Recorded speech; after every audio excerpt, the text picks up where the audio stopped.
আসসালামু আলাইকুম রহমতুল্লাহি ওবরাকাতুহু। প্রিয় দর্শক, আশা করি সবাই ভালো আছেন।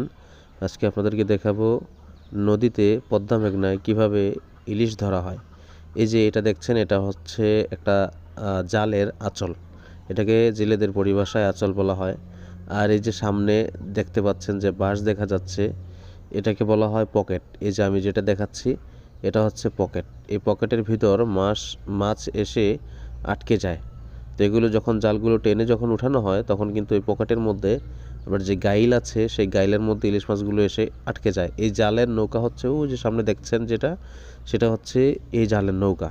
সেখান থেকে জালগুলো ছাড়া হয়েছে এবং সেই জালের আঁচল কিন্তু কতদূর পর্যন্ত চলে গিয়েছে। তো এই নির্দিষ্ট একটা সময় পর্যন্ত কিন্তু জালটা এইভাবে নদীর মধ্যে রেখে নির্দিষ্ট সময় অতিবাহিত হওয়ার পরে তারা সেখান থেকে জালটাকে টানা শুরু করবে। ওই যে আপনারা দেখছেন যে এক লোক বাঁশ দিয়ে পানির মধ্যে আঘাত করছে, তার মানে